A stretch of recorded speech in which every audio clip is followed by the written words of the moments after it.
mga pangarap, mga liwanag at dilim.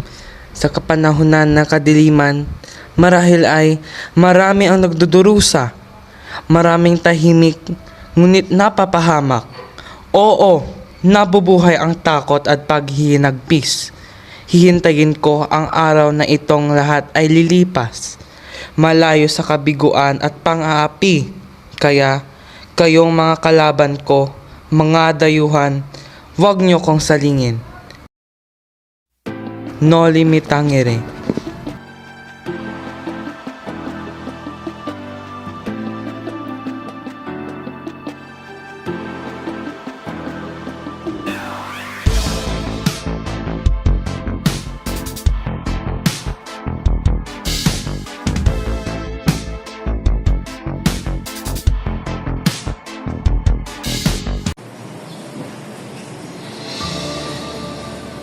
Nakakayamot ang bansang ito. Halatang iba talaga ang pamamahala kumpara sa Madrid. At ang ayoko pa, punong-puno ng mga Indio. Ayoko talaga sa mga Indio. Dalawang taon ako nagtitiis sa pagdidildi ng kanin at saging sa bayan ng San Diego bilang pura paroko. Nung hinatid nila ako, ilang matatanda at hermanos Necrecos ang nahatid sa akin. Mga walang utang na loob. Magdadaan ka, Padre Damaso, sapagkat nasa ilalim ka ng bubong ng isang Indio. Tama siya, Lorenzo, baka magdagdag sa Kapitan Tiago. Matagal na hindi yung tinuturing ni Tiago ang sarili bilang Indio. Mayang-malayang walang galang na tao niyon. Mga Ginoo, ikalugod kong ipakilala sa inyo ang anak ng nasira kong kaibigan. Sino kaya ang kasamang bisita ni Don Santiago?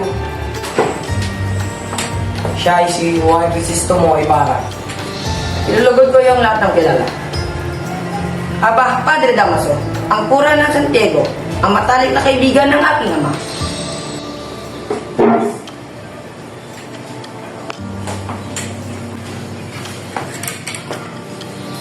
Mukhang nagkamalaya ako, Reverencia. Patawad yun.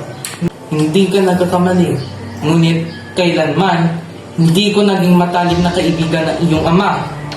Kung gayon ay, ikaw pala ang anak na nasirang si Don Rafael, naway ang kasiyahan niyang nagpakait ay mapasa iyo. Gracias, Senyor. Nakapunan mga senyor at senyora. Kayo nga ba talaga ang anak ni Don Rafael? Oh, Senyor Teniente. Maligayang pagdating. Sa 7 taon mo sa Europa, ano ang pinakamalagang natutunan mo? Kalayaan at pagkakalipin ng bayan ang nagdidikta sa kasanahan ito. Lustayin mo ang yaman sa ganyang ideya? Bulag ka ba? Papasalamat ako na way kalobang dating sa akin ang pula. May pagpamanin ninyo ako, mababa pang biyahe ko at may gagawin pa ako bukas. Para sa Espanya sa Pilipinas.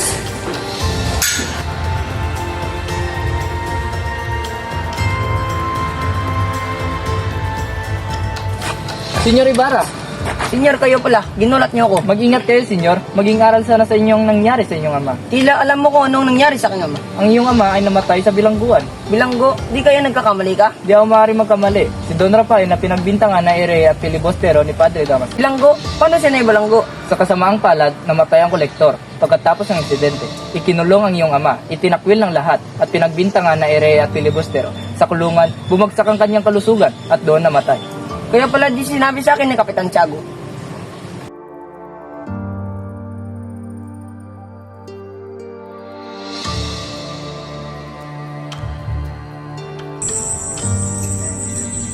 Bakit kaya wala pa siya?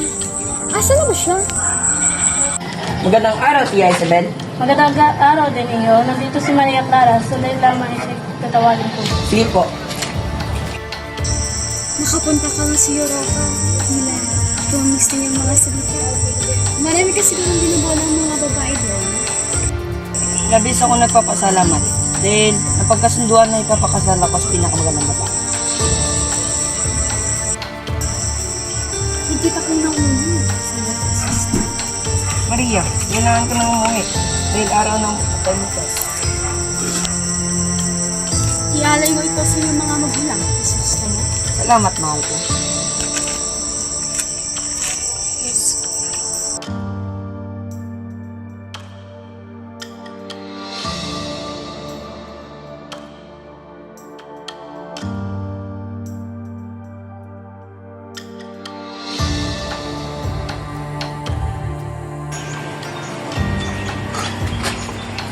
kayang libingan ng aking ama.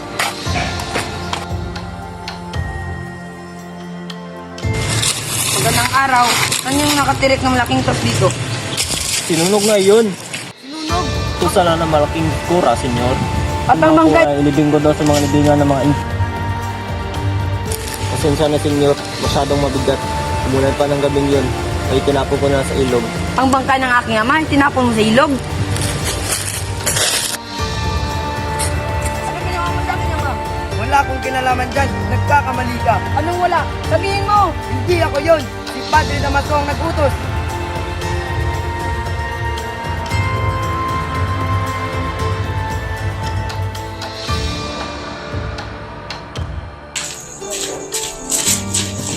Pahinga naman na tayo, Crispin. Kuya, magkano ba kita ko ngayon ba? 2 piso. Bakit mo tinatanong? Bayaran mo muna yung sinabi nilang ninakaw ko. Natatakot ako na malaman ito ni Inay. Hindi ko bayaran yan. 32 piso? Huwag kang mag-alala. Wala kang ninakaw. Piniwalaan ka ni Inay. Hindi nila ko paniniwalaan, kuya. Crispin, hindi ka makakauwi hanggat hindi mo maisusuli ang iyong ninakaw. Wag po, wag po. Huwag po! Chelo. Crispin!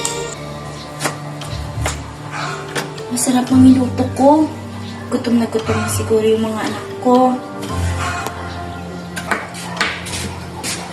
May pagkain ba? Nasaan na? Bilisin mo! Oo, eto na! Ulit na tira? Paano yung mga anak natin? Ano ngayon? May reklamo ka? Asan ang mga batang yun? Nasa kumbento yun sila, pero uuwi rin. Kawawa naman yung mga anak ko.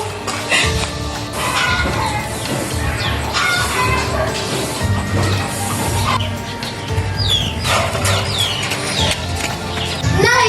Nay! Oh, sino yun? Basilio? Anak! Ano nangyari sa'yo?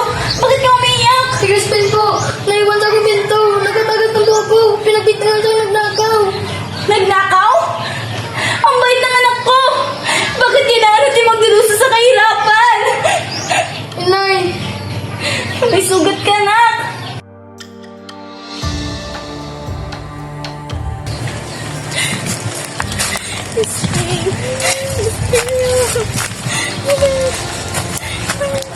Hoy, di ba ikaw yung ina na magnanakaw? Opo, ako po si Sisa pero hindi po kami magnanakaw. Nasaan ang iyong anak na si Crispin? Hindi ko po sila nakita ng ilang araw.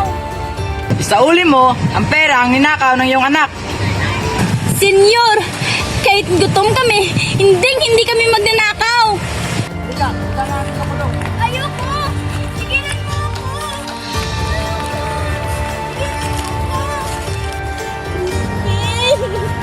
Basilio!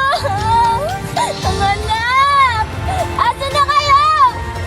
Miss na kayo ni nanay!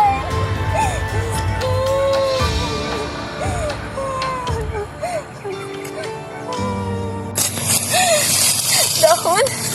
Nakikita niyo ba yung mga anak ko? Hangin? Nakikita niyo ba ang mga anak ko?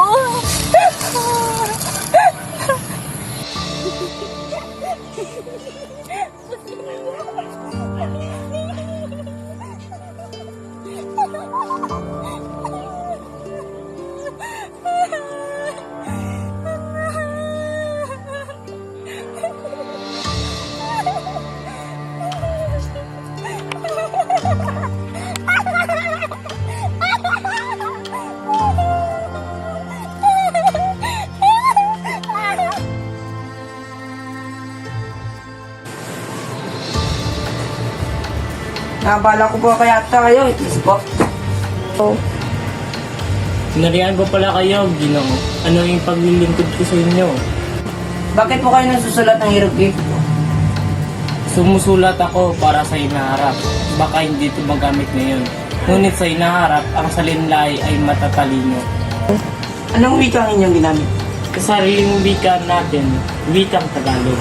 Maaari, higit na mas mabuting gamitin natin ang